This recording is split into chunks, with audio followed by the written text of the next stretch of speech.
Am I correct? Number of 8 is number of new beginning. Number of 7 is number of perfections. New beginning. The end of anything is the beginning of a new thing. Ibi tí ìrìn àjò ẹnìkan parí sí ní ìrìn àjò ẹnìkan tó ti fẹ́ bẹ̀rẹ̀. Ó lè jẹ́ torí ẹni ilé ẹjọ́ pé mo ṣe wá bọ̀ torí ẹnìkan láàrin wa torí ìrìn àjò ẹnìkan ti parí ó ti lọ ní. Ìrìn àjò ẹnìkan dẹ̀ ṣẹ̀ṣẹ̀ fẹ́ bẹ̀rẹ̀. Tá a bá máa pín sóríṣiríṣi ọ̀nà a máa pín sóríṣiríṣi àìmọye. Number of 8 is number of new beginning. Mo dẹ̀ gbà ní àdúrà 2026 jálẹ̀ láàrin wa, láàrin àwọn tó jù wá lọ, láàrin àwọn tó bọ̀, a ò ní rí ikú ẹnikẹ́ni, a ò ní gbọ́ ikú ẹnikẹ́ni. Ẹ̀rù máa ń bà mí tí n bá rí àwọn tó lówó tán ní talent tán lẹ́bùn tí àmì wọn máa ń kéré ibi tó bá ti ń ṣàmì, ṣùgbọ́n tó bá bọ́ sọ́wọ́ kidnapper àmì wọn máa ń lá ojú. Islam la bí mi sí, mo dẹ̀ máa bá yín sòótọ́ ọ̀rọ̀, mo dẹ̀ dàgbà sí CAC, ó dẹ̀ lè lọ CAC kádùrà ẹ̀ àmì ẹ̀ máa rìn lẹ̀. So sẹ̀lẹ̀ tèmi wà kó ṣe sẹ̀lẹ̀ lọ́wẹ̀ lódò lọ́fọ̀ orí kó máa gbàdúrà díẹ̀díẹ̀, wàá gbàdúrà gidi ni. Àǹtí yìí tó lọ yìí tó bá ní kán ṣàmì ńlá kán lè jì, wọ́n máa ṣàmì yẹn, wọ́n máa gbọ́ l'Àbújá. So ti máa ń ṣàmì tó bá wá ń ṣàmì kí ẹ̀dẹ́ ẹ̀mí aká ẹ̀sọ́ ní gbéraga o, kò dẹ̀ sí ohun tó jẹ́ láyé àárín ló wà. Bó o bá lówó àárín ló wà, bó o bá ní àìní àárín ló wà. Kò sí ohun tó jẹ́ ẹnìkan wà níwájú ẹ, ẹnìkan wà lẹ́yìn. Mo gbà ní àdúrà sẹ́ wípé tọ́dún yìí máa fi parí àti títẹ̀ máa fi darúgbó, ẹnikẹ́ni ò ní ráre nínú wa. That is what I'm expecting. That is what I'm expecting.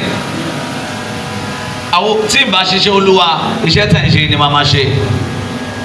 To the glory of God, I'm a narrator, and I read. Mama watch movie on AFEEZ. Mama watch movie gbogbo yín. Out of your movie, I prepare my sermon. Some of you don't know. That is why I'm exceptional. I read the Bible. Màá wá lọ wo movie yín. Màá wá mú ọ̀rọ̀ kan. Màá mú mọ́ra wọn bẹ̀. Ẹ sáfẹ́ni tó bá jèrè lára yín tí ò lè sọ síta. Àìmọye èèyàn ló tara yín dìde ló máa sọ pé ẹ ṣe kankan fún orí. Àìmọye èèyàn ló tara yín ló ti ṣe lóore rí tó dẹ̀ máa ní kọ́pọ̀ òun ò jẹ́ lówó ẹ̀ rí.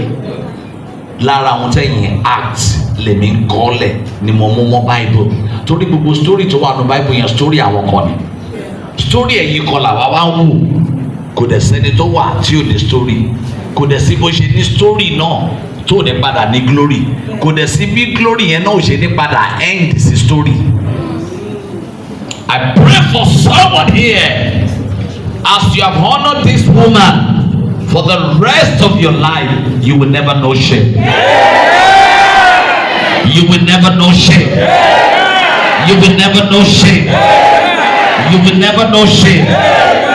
Sudden death will not be your portion. Sudden death will not be your portion. Sudden death will not be your portion. The only Bible verse I have for today is in the book of Ecclesiastes chapter 3 verse 18. I mean, so 3, 1 to 8. Don't bother to read. I have my little Bible here.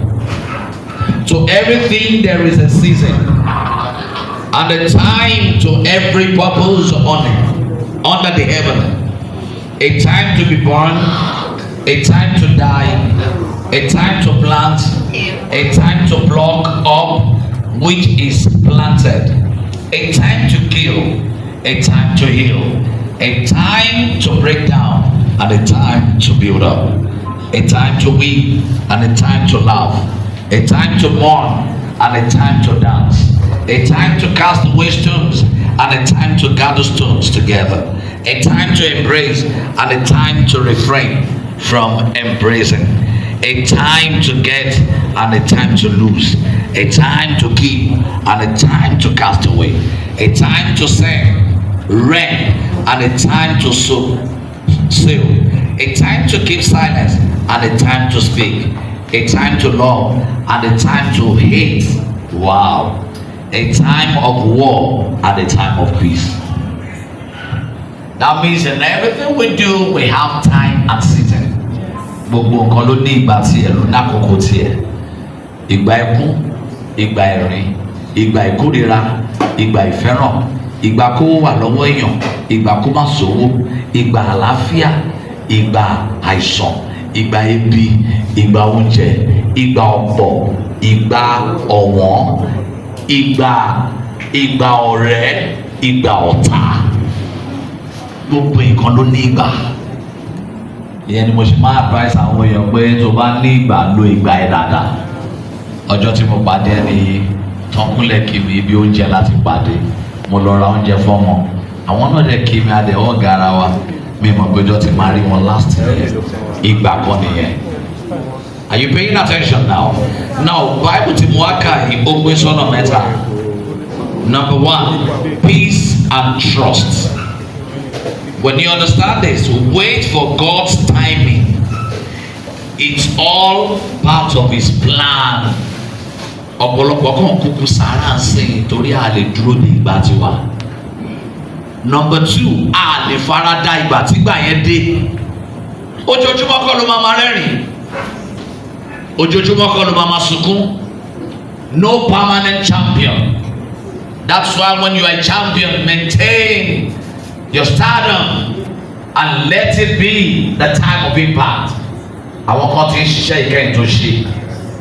Àwọn kan dẹ̀ tún ṣe máa ṣe gbàtẹ́ máa ṣe. Kí ló dé tá máa ń gbé ìrònú sọ́kàn nígbà tí nǹkan bá lọ bó ṣe yẹ kó lọ? Bóyá lẹ̀ observe ẹ̀ dáadáa.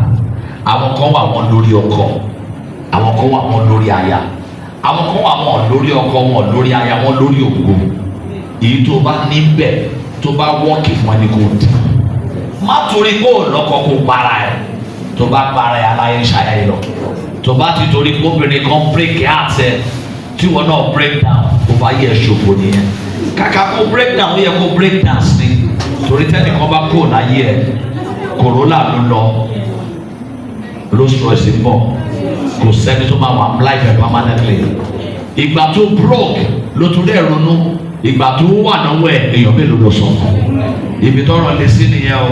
Ẹni tí 10 million wà náwó ẹ̀ sìn kò ní text èèyàn kankan láti tọrọ urgent 2K. Ṣùgbọ́n tí ó bá broke báyìí, ẹ lọ́ọ̀rẹ́ mi, ẹ gbà mí o, nǹkan ṣe mí o, ayé ti ń ṣe mí o, ibo ló mọ̀ kó wá mú mi lọ, jọ mú mi lọ bì kankan, kò sẹ́ni tó máa mú ẹ lọ bì kankan. Torí ìgbà tó bí wa kò sẹ́ni tó bí lólówó, ìgbà tó bí wa kò dẹ̀ sẹ́ni tó bí lólóṣì, ìgbà tá a dé ní ayé la discover. Am I talking to someone here now? Tell the person next to you, take it easy. Take it easy. Now tell the person, calm down. Calm down. So the first thing this Bible verse is teaching us is patience and trust. Ẹlòmíì sáré eléré ló fi kán lẹ́sẹ̀. Oníkálukú ló nígbà tiẹ̀. Uncle KUNLE AFOD will have gone to àwọn náà bá ti lọ yáwó àbí kán ti lọ jẹ gbèsè kan náà fẹ́ ya cinema movie. Ọ̀pọ̀lọpọ̀ ló kú díẹ̀díẹ̀ tóró fẹ́ impress èèyàn. Àgàgà wọn tó jẹ́ yẹ̀yẹ́ British tó gbéra wọn celebrity. Ó common jù láàrin wa bí kò má tí ì níràwọ̀ díẹ̀ ni wọn lè bẹ́ sọ̀rọ̀ mọ́. Kán tó pè ẹ̀ wá ní kán bá mánéjà sọ̀rọ̀, mánéjà tún bá PA sọ̀rọ̀, PA tún bá kìnní kan sọ̀rọ̀. Kí ló ṣàyè ẹ̀? Ṣó ti gbàgbé wípé wọn náà ti kó báàgì tẹ̀ láwọn èèyàn rí àti costume.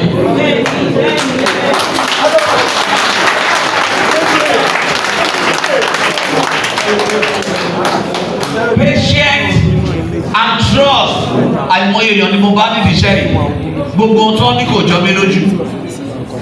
Torí mo ní ìtẹ́lọ́rùn, mo dẹ̀ ní sùúrù. Ní sùúrù kò dẹ̀ trust Ọlọ́run. Number 1 nìyẹn. Pé tí Ọlọ́run bá lè gbé àwọn kan ga, á gbé wọn náà ga. Tí Ọlọ́run bá lè gbé àwọn kan dìde, á gbé wọn náà dìde. Tí Ọlọ́run bá lè lànà fáwọn kan, á lànà fún wọn náà. I pray for you. Ẹ ò ní kábàámọ̀ kẹ́ wá sáyé. Mo rí Ajára bí lẹ́ẹ̀kan. The first time I met her when the mom brought her to the church. And after God sent me to her, that was all. I never called her because what the boss, seasoned me like I will never take glory over anybody. Sùúrù mi mọ Yoruba trust. Kí ni Yoruba trust? Ìgbẹ́kẹ̀lé tó dájú.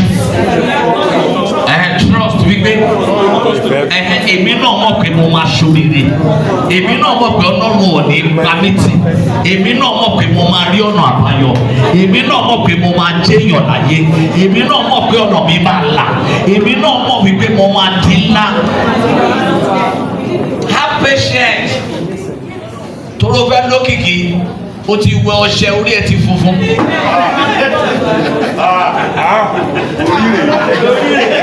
Toro fẹ́ lókìkí, àti ilé wòlíì kan délé wòlíì kan.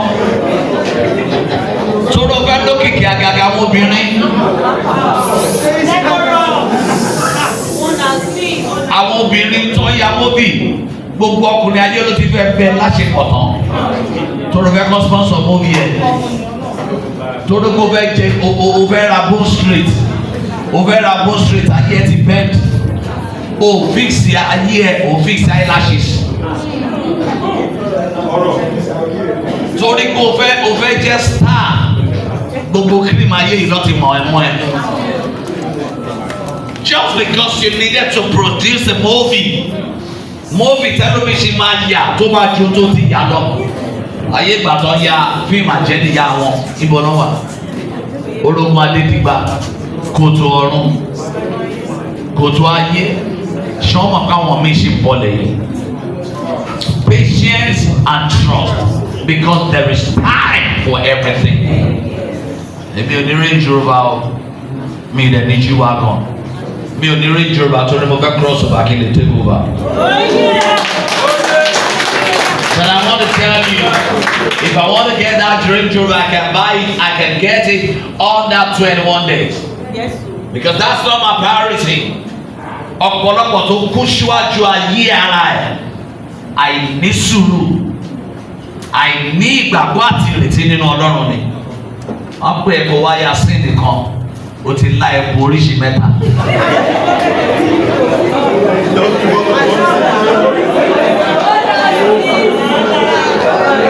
Kò tó débẹ̀. Check it stop. Because I'm a journalist who are behind there watching. All the people that are here, my brothers.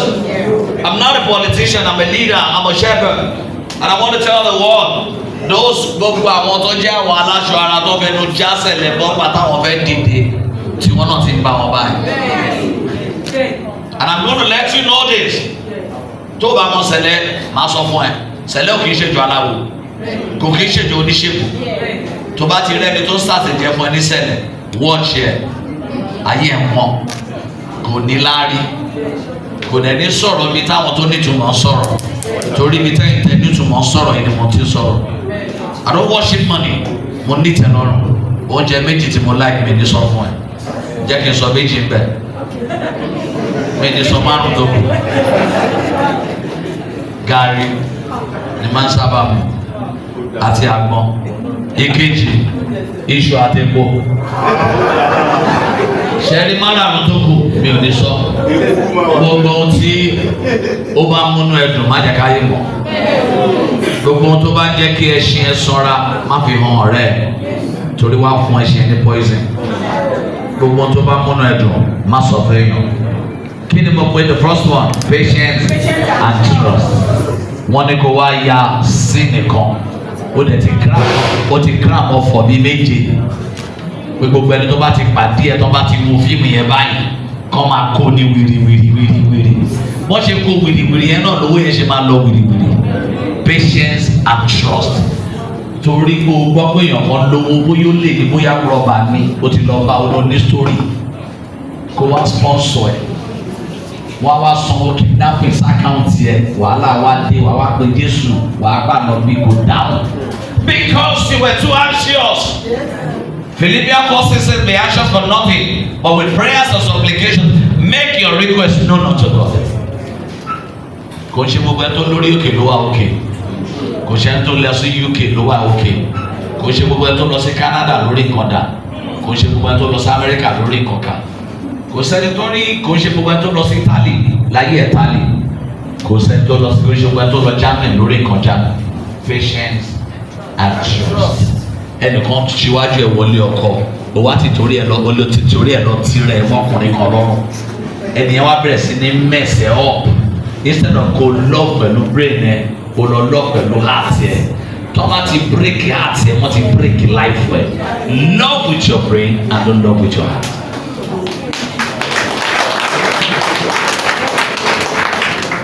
ọwọ́ tẹ̀ ń pa ẹ ọlọ́pàá máa everybody please ẹ pàtẹ́wọ́ ẹ dáadáa.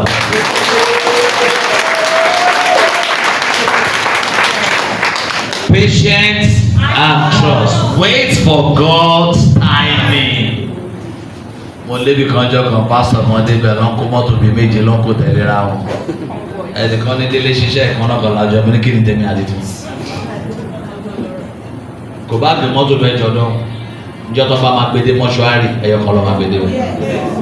Mọ́tò tó fi gbé débẹ̀ yẹn wọ́n máa dá mọ́tò yẹn padà sílé.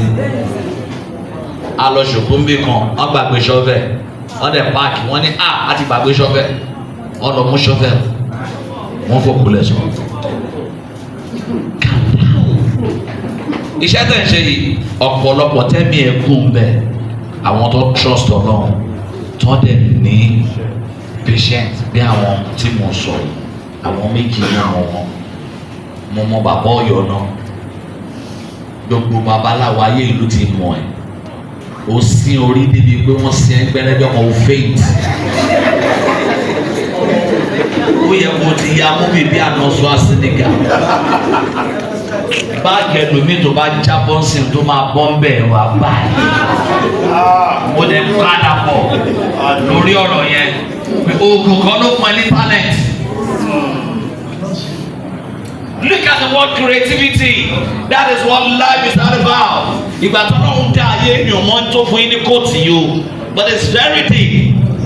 Ìgbà tó lọ́hùn dá ayé Ọlọ́run ò pọ̀fọ̀. Ó pe gbogbo nǹkan jáde, ó create ni. He created. Water is a bread water from water. He created. He called three out. He called animal. He created. He now called man. He said, give them name. Create. Oh, rehearse. One look for. Oh, my collapse. Am I talking to someone now? Yes. Number 2, acceptance. Embrace life's season, whether good or bad. It's going to be funny, but you have to embrace it. Everybody to one be 80% ló ṣàfẹ́ kí nǹkan máa dùn lọ fún un ṣá. 99 ṣá. Tí gbogbo kan bá dùn lọ fún ẹ ṣá, yẹra ẹ wò. Ìdí tí Ọlọ́run tó fi jẹ́ pé mọ́tò bó ṣe lè wù kó wá expensive tó kó jẹ́ 30 billion lọ́ta mọ́tò yẹn tí ò bá ní brake ṣó máa rà. Ìdí ẹ̀ tí pump ṣe wà lójú ọ̀nà nìyẹn.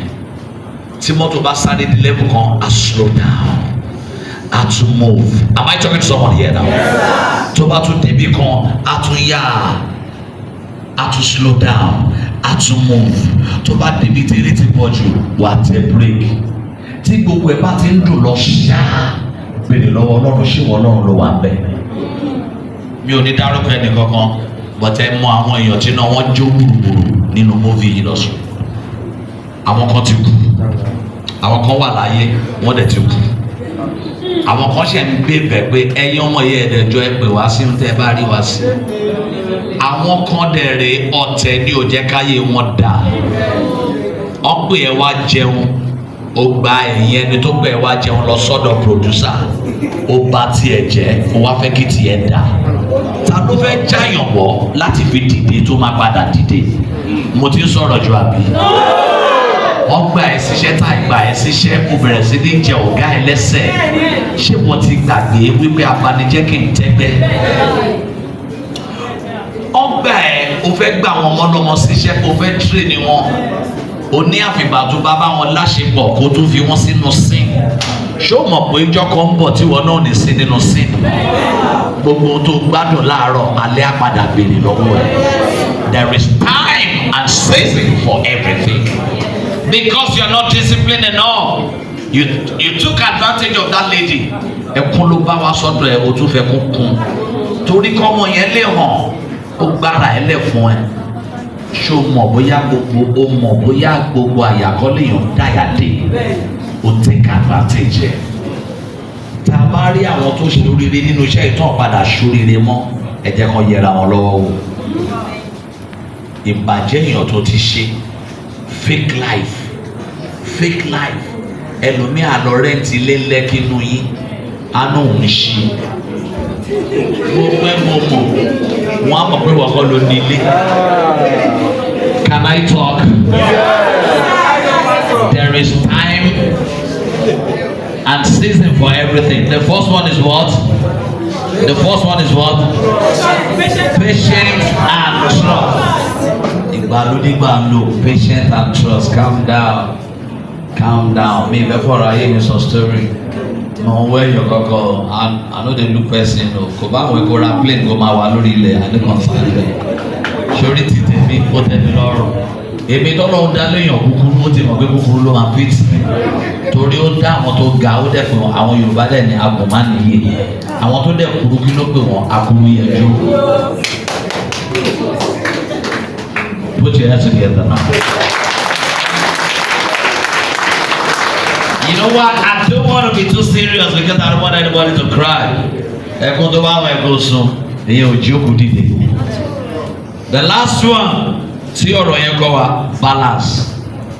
Ibi tá a fẹ́ parí ẹ̀sìn ni. Balance. Life is about balance. Joy and sorrow. Love and hate. Balance it. If they hate you, don't hate yourself. If they talk you down, don't talk yourself down. There are some people when they see you, they will praise you. They will say good about you, but behind you, they will kill you with their mouth. Balance life. Don't think everything will be sweet forever. Tó bá jẹ́ irun tí mo ní mo jẹ yìí mo jẹ́ kó fi ìfọ̀kànbalẹ̀ jẹ. Kí ló jẹ́ kára mi máa dán pẹ̀lú iṣu àti epo tí mo ń jẹ? Torí mo máa ń mú mi dáadáa ni. Mo dẹ̀ máa ń ṣe exercise, mo máa ń ṣe push up. I'm talking to someone here today. When we're talking about time and season, balance life. Know when to rest.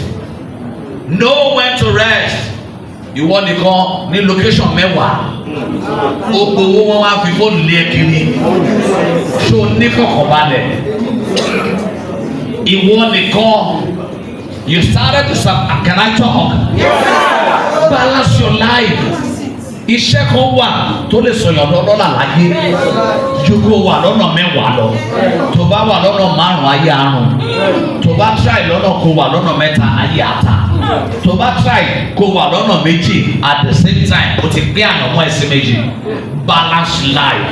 Remember I mentioned about love. The best love is self-love. Love yourself first. What you don't have, you're not going to give to nobody. What you don't have, you're not going to give to no one. I said nobody, and I'm using American English not to frustrate someone who be thinking. So when I started going to America, I started saying, okay, this is me flying first class to United States of America, first class, Emirates, Delta Airline, and all that. I'm not bragging with it. I was a former bus conductor before becoming a service conductor. Balance life. Love yourself. Love what you wear. Of course, but you need jeans. Let me not need jeans. Money, I got a lot of designers, but I'm representing Celestial Church, and I'm proud of who I am in Celestial Church. I'm proud of being able to fight so many battles. I've fought so many battles, and I'm still standing here. Life is full of battles. If you cannot face the music of life, you cannot become a choir master. Balance life. Masare lere. Ye ra mọ́tò àwìn kó máa lọ sanwó ẹ̀ díẹ̀.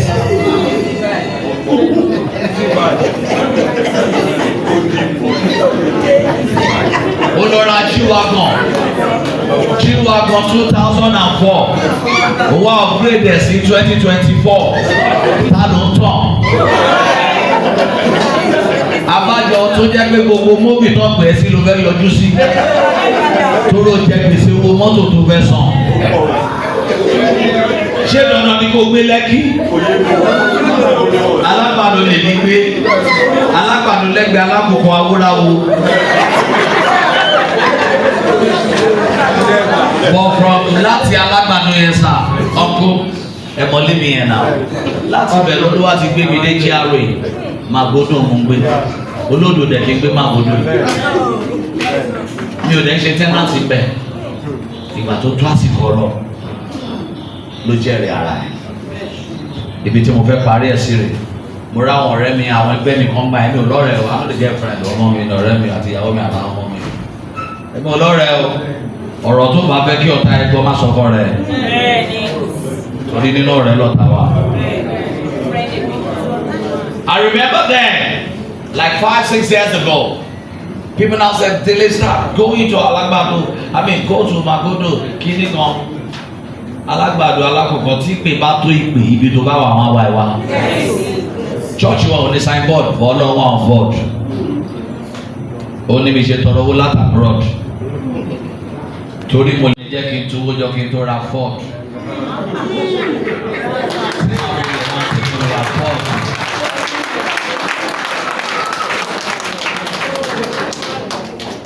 Ìtàn ayé mi pọ̀ gidi láti bẹ̀rẹ̀ sọ ẹ̀ tí ìyá móbì rárá àwọn móbì kan yà tẹ̀ máa wò tẹ̀ máa yà páàtì kan láìpẹ́ ní tẹ̀ bá yà wọ́n mọ̀ pé lóòótọ́ ẹni tí ò bá ní tán kì í tán. Ọdún yẹn wọ́n wá ní kí wọ́n rẹ́ǹtì ilé mo á rán yẹn kan lọ bá mi béèrè pé wọ́n ní Alágbàdo security ò dáa kí ni wọ́n ṣọ́ lára nù. ọba AFEEZ ọba ní ilé Magodo 4 million bàánà. Mo ní ẹnu ọ̀tá èmi tó ẹ̀kọ́ máa bẹ́ẹ̀ bùtà yẹn. Mo ní ṣé tá a bá ti san 4 million yẹn ọdún mẹ́rin ni wọ́n náà dún kan. Ìgbà mélòó ní December máa dé? Èmi ò ṣe o. Kò ṣe. Ọdún lọ wọ́n náà rí kan 3 million. Mo ní kò ṣe. Dédé àwọn ìlà gbalẹ́gbẹ̀ ìjọ kìíní àná ìgbéra wọn ní pásítọ̀. Inú owó ṣọ́ọ̀ṣì. Wọ́n rántí mú yan fi sanwó lé àwa di ọ̀rọ̀ ikú tó bá ti ní pásọ̀ tó ti ṣàǹfọ̀ ọ̀rọ̀ ikú gbàdúrà burúkú kó lè jáde lọ́wọ́ ẹ̀. Ṣùgbọ́n bá ti èmi sọ fún ọ pé èmi ò ní owó yẹn o ẹ jẹ́ kí n má gbé alákòókò yìí mo ń gbé àwọn tó ń yá fíìmù wọn á ń lò lé yẹn wọ́n fi yá fíìmù ibẹ̀ ni mo ti mọ̀ kí mo máa lógo bí léèyàn bá wà náà gbó tọ́lẹ̀ wà fi ya móvì ìyẹn ni wọ́n sì máa padà wo móvì tèmi náà. Ẹni tí ọmọ ní kí n gba lẹ́jọ́ kí náà tí mi gbà àwọn tó ń rẹ́ẹ̀tì lẹ́nu Magodo ń gbà yẹn wọ́n gbé bẹ́ẹ̀ mọ́ ọ̀sẹ̀. Wọ́n ti rẹ́ǹtì ẹ̀sán ọ̀ wá lówó sọmọ́ èmi wà lọ gbé fọ́ èmi padà sàlákùkọ èmi padà sàfúlẹ̀ gbà ṣùgbọ́n gbà tí Ọlọ́run máa jẹ́rìí ara ẹ̀ èmi ò jẹ́ tẹ́nàtì ń bẹ̀ o mi ò dẹ̀ gbé Magodo tó máa ń gba náà ọjà wọlé o.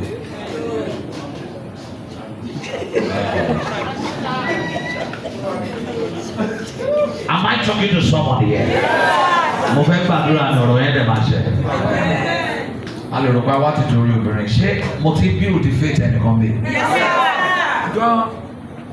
Have I been able to touch you? Yes, sir. Ṣé ẹni ro ẹran yín pé mọ́ láti ní lọ? Mi ò fẹ́ gbọ́ pé nìkan tún ní àtàtà kínú yín mọ́. Ibi tí mò ń bọ̀rọ̀ lọ nìyẹn. Mi ò fẹ́ gbọ́ pé òun ronú. Kò sí kankan náà láyé yìí tó lágbára jọ Ọlọ́run lọ. Cardiac arrest mi ò fẹ́ gbọ́ wọn. Mi ò fẹ́ gbọ́ pé nìkan wọ́n dédé ronú. Ẹ rí pé àwọn ní fake life láàrin yẹn kọ́kọ́ kì í ṣe wọ́n. Wọ́n jẹ gbèsè ju gbèsè lọ. Tó bá ti rẹ́ni tó wà pàtí tó jó tọ́wọ́ ẹ̀ wà lọ́rùn ẹ̀ tó ṣàjò orí aṣẹ́ nìyẹn. Wọ́n dẹ̀ níbi tí wọ́n ti rìn tẹ̀ Yaba torí tó bá ti sọnù wàhálà dé. Àwa fẹ́ de ọkùnkúnlé àfọ̀dà gbogbo alájẹ la yó èmi kẹrin èmi ò fi bẹ́ẹ̀ nà ilé lówó mọ́ torí I'm now a careful giver, I'm not a cheerful giver. Ó wà lọ́wọ́ ẹ láyé kún ẹ lé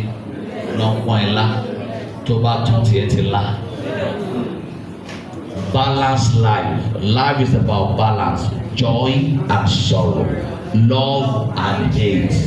Don't expect people to love you all the time. Hatred will make you love yourself. Má lọ máa wẹ ọṣẹ ẹran ìfẹ́ràn. Mi ò mọ ohun tí mo ṣe tó fi hate mi. Do you know why tó fi hate ẹ? Torí pé o ò tọrọ dọ́wọ́ wọn. Torí pé kò rí fún ẹ wọ́n ṣe fẹ́ kó rí fún ẹ. Torí pé kò sí ohun tó wọ̀ tí ò kì í fi tiẹ̀. Ṣé wọ́n ti sọ létí ẹni pé ó ṣe jẹ́ pé tábà wà bí kan ìwọ nìkan ló máa ń rí? Am I talking to someone here? So when they hate you, is to let you know you can hate me, God will never hate me. You can dislike me, God will never dislike me. Finally, they can teach people to hate you. They cannot teach God to hate you. So balance it. Somebody hates any little group kan. Ọlọ́run bẹ̀rẹ̀ raise standard their group bẹ́ẹ̀ move to another side. Somebody hates ẹ láàrin ibì kan, move to another side. Yé máa sọ pé kí ló dé tó fi hate me? Of course, why would I expect everybody to hate me, to like me? Genesis Global is the only church tó jẹ́ pé ìdá mẹ́wàá tó máa san bẹ́ẹ̀. Opó la fi ń fún ní salary. Opó tó dẹ̀ ń gba salary ń bẹ̀ tó kéré ní over 25,000. You can come back and ask. Of course, you will think other shepherds will like me. No. You think some people that loves the way I preach and they say the way people are accepting me. And some of them that went to school, that I didn't go to school, no university, no polytechnic. No university, no polytechnic. Do you think they will love me? They see me travel today, travel to America, travel to all the places. Go the city Mutibawu, Canada Timolo, last one for me $10,000 for that matter. The video is everywhere. Torodo ani bi ti ma ti preach to ma ti fún mi lówó tí n bá gbà ó máa padà lẹ́yìn. Má jẹ̀mú olówó láàrin wa tó lọ. Ẹ̀bùn tó fún mi yìí o, mi ò ní fi tọ̀yàn, mi ò ní fi gba owó. Well, tí máa sọ nípa love àti hate àtàsìkò ogun. Gbogbo ilẹ̀ wà láyé nígbà tí Jimmy dé. Àwọn tí mo rí gbé. Ṣùgbọ́n kàkà kejì yẹn gbé mi ó tún sọ mí di ńlá sí. Torí pé àìmọye mi wà tá a máa gbàdúrà pé Olúwa má jẹ́ kó ṣẹlẹ̀. Àwa dẹ̀ là ń gbàdúrà against ìgbéga Ọlọ́run. If they don't hate you, God will not help you. If they don't disconnect from you, God will not connect with you. If some people don't step out of your life, God will not step into your life. If a man didn't leave you, if a boy didn't leave you, a man will not come to your life. Anybody who left you is none of your business. Make do of what you are left with. Don't be everybody's friend. Don't confide in everyone. Sometimes you need to walk alone. Sometimes you need to think alone. Sometimes you need to strategize alone. Of course, we came because we're supposed to talk about this woman. She's gone. If you cry from today till tomorrow, she's gone. And the money drama to battle time of everyone saying no go to see. But when you rẹ́rìn bí àwa kò sẹ́kù. Jẹ́ ká mọ̀ bóyá kò content ló yá. Tí n bá ti rí ẹkún ẹ nínú fídíò, tí n bá post ẹ fáwọn blogger, ó sunkún sí ìgbà yẹn wọ́n fẹ́ gbé sí kòtò, ó wá bẹ̀rẹ̀ àǹtí, ó sunkún sí àjọ wa bí ẹ̀wù wọn dáadáa, ta ló sunkún bí ìsìn? Ẹ má fi ẹkún tí ẹnikẹ́ni wọ̀, am I correct sir? Mo sọ fún ọmọ mi lẹ́ẹ̀kan, mo ní ṣọ́nà tí pé táwọn èèyàn bá kú tẹ́lẹ̀tẹ́lẹ̀ everybody máa ma wàrà ro, everybody máa dákẹ́ jẹ́jẹ́, ibi tí mo fẹ́ parí ẹ̀sìn ni yìí, sórí torí bùkátà family má para ẹ̀, torí bùkátà ọ̀rẹ́ má para ẹ̀, a máa wọ school sí, àwọn ọmọ máa yàwó máa mọ́ ọmọ lọ school, tíyàwó ẹ bá ti mọ́ ọmọ lọ school tàgbára ẹ̀ ọ̀ka lọ́dà padà sí ilé o. Àwọn obìnrin yẹn lẹ́ẹ̀kan máa fọmọ kọ̀mpútà ọmọ ọ̀rẹ́ mi kan sùkọ́ ló lọ Amẹ́ríkà sọ èmi ò lọ skul kankan ṣùgbọ́n gbogbo mi tí ọlọ́lá ti sọ̀rọ̀ láyé tí bílọ́ní àti sọ̀rọ̀ ẹni mo ti sọ̀rọ̀ tó bá jẹ́ kẹ́nìkan fọ́ọ̀sì ẹ lọ mọ́ ọmọ lọ skul wà kọ́ máa rú wà máa gbẹ wà kọ́ pọ̀ kó kú pàù láì sí mọ́ téèyàn bá dẹ̀ kúrú ikú yẹn máa ná ta lọ́fà èmi ò mọ gbogbo yín mi ò mọ bí tẹ́tí máa rí ọfà yẹn nígbà tí Bíbélì sọ pé orúkọ Olúwa ilé ìṣọ́ agbára òdodo ló sábọ̀ bẹ̀ ó dẹ̀ rí ìyè. Where did you see that arrow? When the Bible says no weapon formed or fashioned against you shall prosper. Where did you see that arrow? Where God said, though I walk in the valley and shadow of death, I fear no evil. Where did you see that arrow? When the Bible says the name of the Lord is a strong tower, the righteous run into it and is saved. Gbogbo tó ní lọ́wọ́ láyé ògùn ọ̀fà ni wọ́n sọ̀rọ̀ ẹ̀dọ̀ lọ́fà náà ó sọ̀rọ̀ ẹ̀dọ̀ lọ́fà mọ́jọ́ èyí tó máa bù sáré èyí tó máa bù là èyí tó máa lá ọlọ́fà yìí náà ni ọ̀fà yìí náà ni kó o fara kọ́ṣẹ́ lọ́dọ̀ àwọn ọ̀gá ẹ̀sìn o farabalẹ̀ ọ̀fà yìí náà ni. Kán tó sọ̀rọ̀ o ti náà lo kádàrá ẹ̀ ìwọ ní kádàrá kó o tó join wọn. May God bless my daughter Wunmi Toriola. May God bless her for me. I cherish her so much. Wunmi Toriola is a blessing. I've never collected money from her. Bí mo ṣe ń sọ̀rọ̀ gbogbo yìí lẹ́yọ̀ kankan náà ni màá sọ̀rọ̀ rẹ̀. Well, that's my life. Ẹni tí wọ́n like èmi lè má like ẹ̀. Èmi ti preach ẹ̀ fún ẹ̀mí. Èmi gan expect kò like. Tí má ti like ara mi. Tọ́mọ mi like mi. Tíyàwó mi like mi. Tí àwọn ọmọ mi náà like mi. Ìyàwó mi àti girlfriend mi ló like mi. Okay, ó yẹ lẹ́nu pé mo ní girlfriend. Okay, ó yẹ lẹ́nu. Last baby, my daughter, me, when the girlfriend. Her name is Ajibike. Ìgbórè àṣà ọmọ àṣà kẹ́kọ̀ọ́ ìṣojú àṣà lọ ṣáájú ìjà. Òun ló máa ń sọ fún mi, my daddy, don't worry, I will become a nurse. And when I'm a nurse, I will take care of you. Wow. That's why she's my girlfriend. Tí màmá jáde lé mi tó bẹ́ẹ̀, màá sọ abo tí màá délé. Tí òun kò bá fẹ́ jáde lọ́wọ́ mi. Tí mọ́mí wọn bá ti tì wá owó ẹ̀ máa jáde ṣá. So I want to beg you now, don't die because of anybody. Don't die because of family. Don't die because of your brother. Don't die because of your sister. Don't die because of your wife. Don't die because of your husband. If you die, life will move on.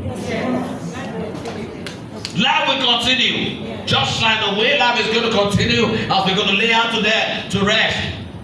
Ladies and gentlemen, I want to let you know this. Nobody can get it all.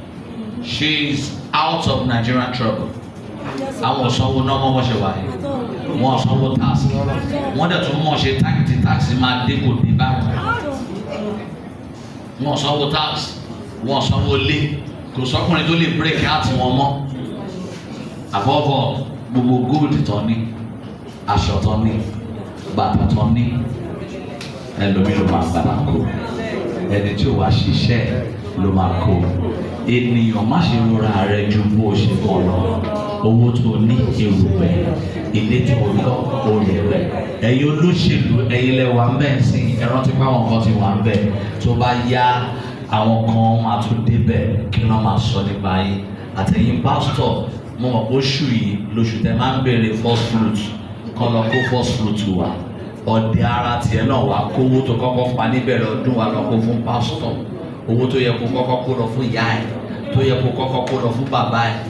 Pásítọ̀ ní kó kó first fruit wa ẹ̀dẹ̀ jẹ́ 5,000 church ẹ wá mú wọn 1 million lọ ṣẹ mọ iye tí yẹn jẹ́ tó bá jẹ́ èèyàn márùn 5 million nìyẹn o ẹ mọ iye tí yẹn jẹ́ kí ló dé tí pásítọ̀ náà ò ta ṣọ́ọ̀ṣì ẹ̀ kó fi ṣe first fruit kó kó fáwọn aláìní jẹ́ kí orí ẹ pé Nàìjíríà lẹ́kọ̀ọ́ àwọn nǹkan tó ń fa heart attack tó ń fa high blood pressure tó ń fa whatever you call it is called guilt.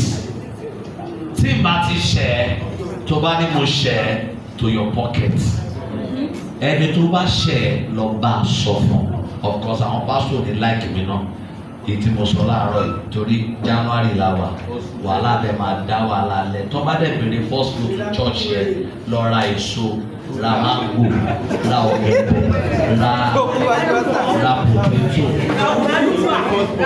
kó lọ fún wọn. Question tí mo wá fẹ́ bèrè lọ́wọ́ ẹ̀rí tí má jẹ́ ẹ̀mí kẹta mi lẹ́nu. Owó tó kọ́kọ́ wọlé sí ẹ lọ́wọ́ ní January ní 1 million. O dẹ̀ ti sanwó lé. O ti sanwó lé ìyá ẹ̀. O ti sanwó school fees àwọn ọmọ. O wá kó dìbò 1 million yẹn o kò lọ fún pastor. Ṣòro tẹ̀yìn tẹ̀ kọ́ lọ fún pastor ṣàpẹ́ lọ bí 50. Pastor ti ní 50 million lọ́wọ́. 1 million wọ̀ tiẹ̀ o ti lọ.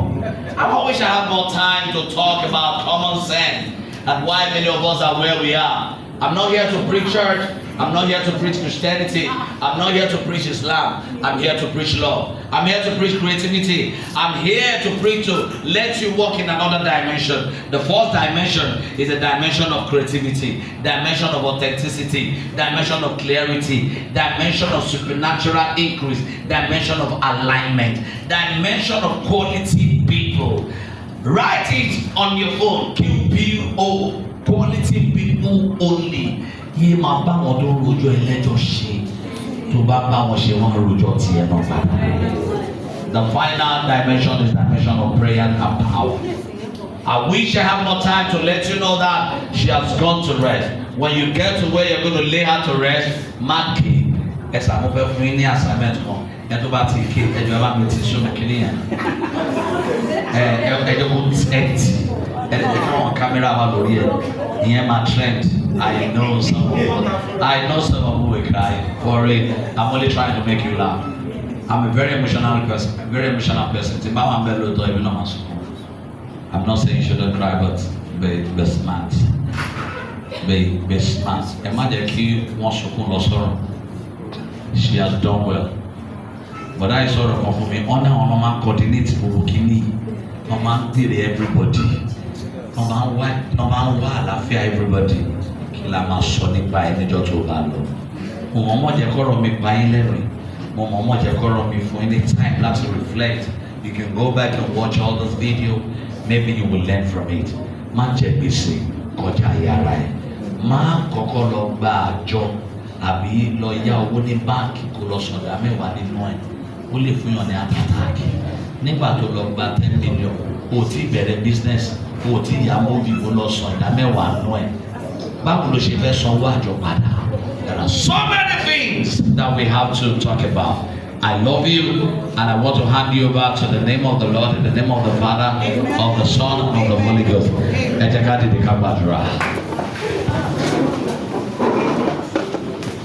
Please, I'm not sending you that. And if you're watching me live, it's to let you know I love Islam and I can never stop loving Islam. I can never stop loving Islam. Nothing will stop me loving God. Ẹ jẹ́ ká gbàdúrà ẹ̀ ọkàn yìí. Gbàdúrà jẹ́ tó wà lẹ́gbẹ̀ẹ́ lọ tó bá ń wá o.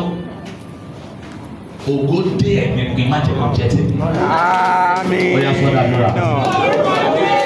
Jehovah Jesus Christ, Holy Michael, Father Lord, when my glory manifests, don't let me die.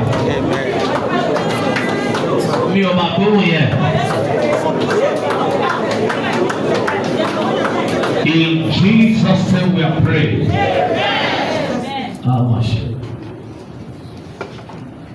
Àdúrà kejì rèé. Jẹ́ kí ọwọ́ ẹ̀ ga jù orí ẹ̀ lọ́pàá tó bá ẹ̀. Mo kọ̀ láti jábọ́ fẹ́ lómi láti dìde. Ẹni tí mo gbóhùn ẹ̀ congratulations. I shall not fall. You will not fall for anyone to rise. You will not bury your children. You will not cry over your children. You will not cry over your children. You will not cry over your children. You will not fall for anyone to rise. In Jesus' name we are praying. Ẹnìkan ṣàmì méje yìí, ara ò ní kú mọ́ ẹ nínú. Àmín, àmín, àmín, àmín, àmín, àmín, àmín. Ẹ̀gbọ́n mo tuntun sọ, ẹni tó lè sá fún, tó dẹ̀ ń ta ẹ̀ fún ọ̀tá díẹ̀ díẹ̀, tó pa ẹ́ díẹ̀ díẹ̀. mi ṣe àṣírí àbú. I pray in the name of our Father. Gbogbo àwa tá a ti ara ìyá kan jáde. Àtẹ̀yà bí àwọn tẹ wá bí. Ẹni tó lóun ò rí ẹ bó ṣùgbọ́n orí ọmọ lòun ti máa mọ́ ẹ. Torí mo ṣàbí èrò wọn yẹ sórí wọn. Let your amen be sharper. Let your amen be sharper. Let your amen be sharper. Let your amen be sharper. Let your amen be sharper. Let your amen be sharper. Let your amen be sharper. Your enemies will not rejoice over you. Your enemies will not rejoice over you. Your enemies will not rejoice over you. Whatever you are trusting God for, sir, look at me. Look unto Jesus. Look unto God, the author and finisher of our faith. Tó bá ya sinimá nísìn, ìyẹn ò mí pé fíìmù ẹ̀kọ́ ló máa wò last. Èèyàn ṣíwájú ẹ̀ kò mí pò wá o last. Even Bible sọ pé ògo ìkẹyìn máa pọ̀jù ti ṣíwájú. Tó bá ya YouTube díẹ̀ tó ní meaning. Let me give you the secret. Àwọn tó ń wo YouTube wọ́n pọ̀jù àwọn tó ń lọ sinimá. Ìkọjá yìí ló mẹ́lòmí lọ ya sinimá. Wọ́n lè sọ pé òun náà ti arrive. O arrive, o wà alive. Àdúrà tí máa ń gbà ni pé iṣẹ́ kékeré tí bá ṣe Olúwa bá mi fà lọ́wọ́ nígbà.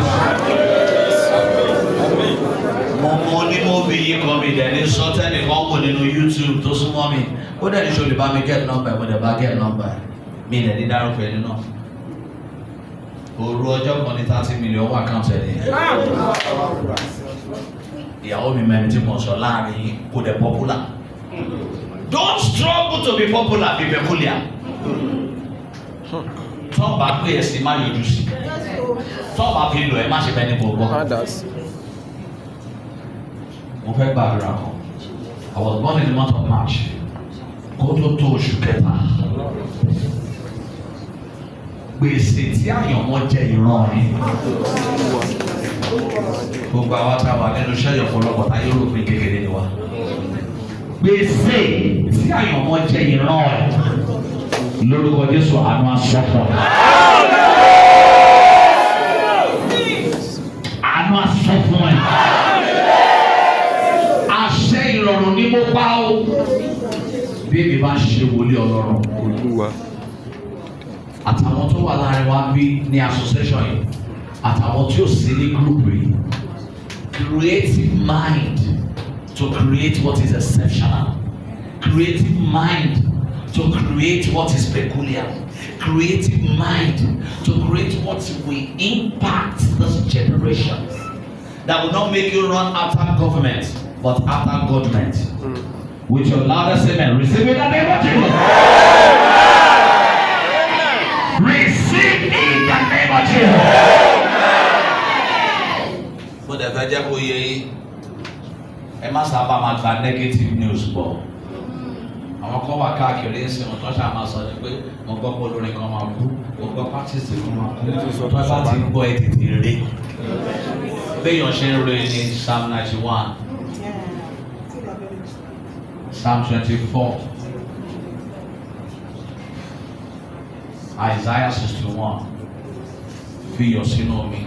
I don't have anything wrong pẹ̀lú àwọn tó ń ríran yìí mo ní àwọn billionaire àti mo brave.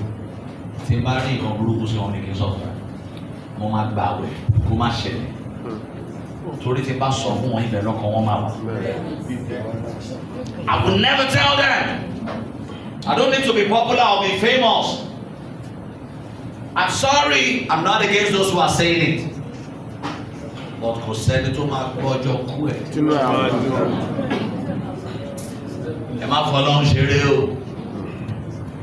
Ẹ̀bùn a máa parẹ́, ẹlẹ́bùn a máa di ọ̀pọ̀, ẹni tó lógorí a máa pàtó bóun lógorí. Tó bá dẹ̀ fẹ́ lógo láyé, má kẹ́kọ̀ọ́ àwọn tó ń lógo. Yé ṣèbàjẹ́ àwọn tó ti dìde, yé fojú ayé bá wọn ṣe. kò bá má kú sínú ayé. Ẹni tó bá ní bá ṣe má bá ṣe, má bá yàn fojú ṣe, kò máa bá ní kọ̀rọ̀, má pè lọ́rẹ́ kò ní máa rẹ̀ lọ́rùn. Ìwọ náà kò jẹ́ kí nǹkan tí wọn náà bá ní tẹ́ lọ́rùn.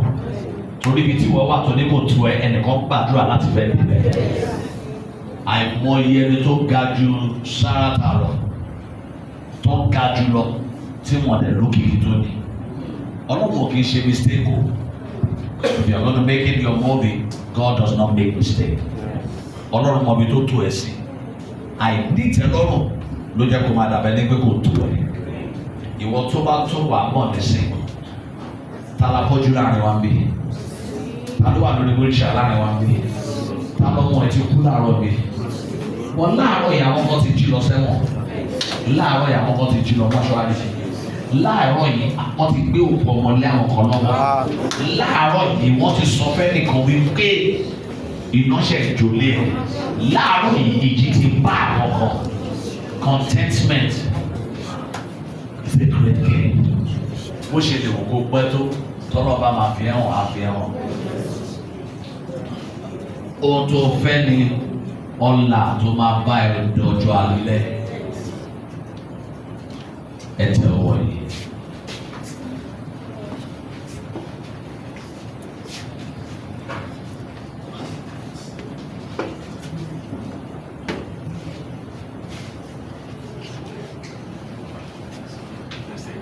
Ọ̀fẹ́ kí n dọ̀bálẹ̀ lọ ṣe kiri. You know why? Tí bá rọ kó sáyé tí bá dọ̀bálẹ̀ fún ọmọ idiot kan wá pa pẹ̀lú ìjọba kì í má pè ní idiot bóyá kò gbọ́n dáadáa. Ó ní wáyé tó ṣe dọ̀bálẹ̀ fún ọkọ sáyé. Mo ní ṣé wòlíì òkè nẹ́gbọ̀n? Ṣé wòlíì òkè ní bàbá? Kí lẹ́ẹ̀kọ́ tó ní kankan tó jọ ẹ́ lójú? Ẹ̀yin celebrity kékèké. Mọ́mí kan ló yà ó ti ní PA mẹ́ta. Make-up as man, make-up as a man. Sá, èmi gbé ẹ̀, ìmọ̀ láti wà sọ́dọ̀ kí ni ìgbà nọ́mbà ẹ̀ lọ́wọ́ PA. Láti PA. Look at Uncle Saheed, he's getting younger all the time. Welcome, my uncle. Journalists are saying that is my uncle. I'm not afraid. I'm not afraid to say that. The more I grow older, the more I'm blessed, the more I pray to be more humble. Ìdọ̀bálẹ̀ òṣè kankan lára ẹ̀. Kò ní kó má rẹ̀ ra ẹ̀ sílẹ̀. Mo wá gbà ládùúrà. Ẹnu àdúrà náà ti bá wa sí. Gbogbo ẹlẹ́dàá tó ṣàmì ẹ̀ ò ní gbà bọ̀dẹ̀. Orí yóò ní gbà bọ̀dẹ̀. Kò ní sí àkúfà láàrin wa. Now I pray for the family of this woman. Everything she has left behind, God will protect. She will rest in perfect peace. Can I tell you, she's not dead. She has gone to rest. She has gone to rest. She's out of the trouble of the world. She's out of trials, challenges, hatred, enmities of the world. She has gone to rest. Remember, one day, someday, you will say bye-bye to the world. What will they say when you are gone? What will they say about you when you are gone? You have the right now, you have the time now to forgive whosoever has offended you. Dáríjì ọ̀dàlẹ̀ ṣùgbọ́n má bàa ṣe. Ọ̀dàlẹ̀ kì í yí padà, wọ́n máa ń yàwọ̀ padà ni. Betrayers don't repent, they re-strategize. Number 2, forgive yourself of your past. Gbogbo tó ti ṣe lánàá, ó ti kọjá lọ. Number 3, máa rántí wípé ìgbà tó wà láyé ló ṣe lè ṣe dáadáa téèyàn máa sọ nípa ẹ̀ tó bá ti lọ ó ti tán nìyẹn. Tó bá ní ibi tó ń ṣe lọ́wọ́, change mind there because when you have gone down 6 feet, there is no opportunity again. Can I pray for you? 2026 with your loudest amen will be your year of laughter. Will be your year of joy. Will be your year of increase. Will be your year of expansion. I ought to have gone. I wanted to preach or talk for 10 minutes, but I was stylishly waiting for Uncle SAHEED. And to the glory of God, I'm glad that he came in as at the time I made up my mind to leave. I pray that God has made him the head, he will never be the tail. Because when I came in, 2 people came and said, Uncle SAHEED will soon be here. So that was why I was stylishly delaying my words and all that. And to the glory of God, he's here. From the beginning to the end. Àti gbogbo ibi tẹ́tí àti movie láyé àkúfà oníjẹ́ tẹ̀lé. Ìran ẹbí oníṣẹ́mọ́ iná. Ẹ ò ní kú sáyé. Àwọn tó kú sáyé làwọn tó ń pàtó pé àwọn ti lò lórí. Àwọn tó kú sáyé làwọn tó ń tọrọ owó lọ́wọ́ àwọn tó ti fórí. Àwọn tó kú sáyé làwọn tó tún lọ pé àwọn ọmọ tí wọ́n ti kọ́ níṣẹ́ ní pé òdẹ̀jọ́ fún mi ní séèjì kan. Àwọn tó kú sáyé làwọn tí àwọn ọmọọṣẹ́ wọn padà fọṣọ sí lọ́rùn. Àwọn tó kú sáyé làwọn tí wọ́n padà sọ wípé ṣebí mo ti ṣe é lóore rí òde bọ́ bàtà sí mi lẹ́sẹ̀. Àwọn tó kú sáyé làwọn tó ń fara wọn júwe pé ẹ wò mí nínú móvì kan ni á ní wọn kọ móvì yẹn. With your longest statement, you will not die while you are alive. In the name of the Father, of the Son, of the Holy Ghost. In Jesus' name we pray. Fún gbogbo ẹni tó máa rí ayọ̀ ìparí ọdún ìkẹ́kẹ́ káàkiri hallelujah méje torí ilẹ̀.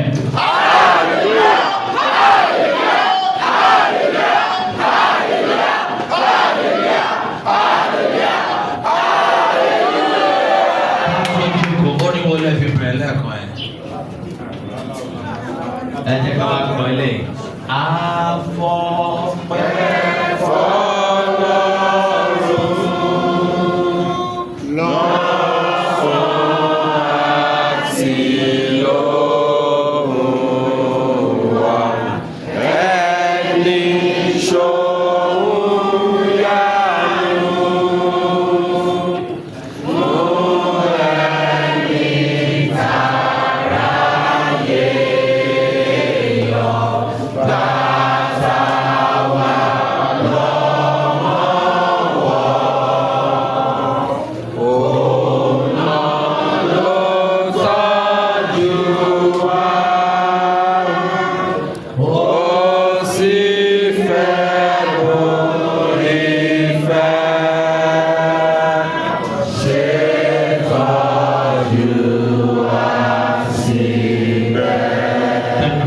Lord Jesus Christ, the love of God, the fellowship of Holy Spirit, be with you, be with everyone. May the Lord multiply you, may the Lord bless you, may the Lord increase you.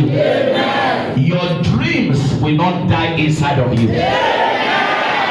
Osodi Yoruba ara oni kumo wa nínú, ara oni kumo wa nínú, ara oni kumo wa nínú.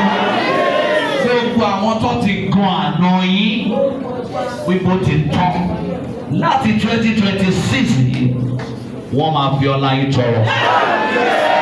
In Jesus' name we are praying. Amen. Amen. Another 7 thunderous hallelujah.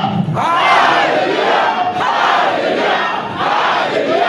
Hallelujah. Hallelujah. Hallelujah.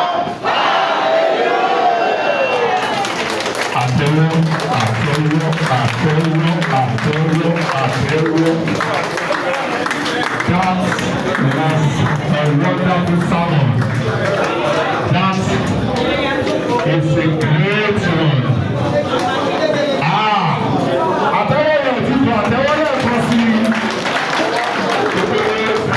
pé pàtàkì sókè.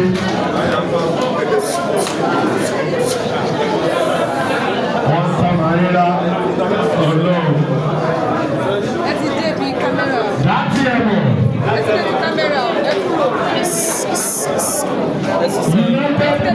Sister, calm down. We are together now. Let the song with you.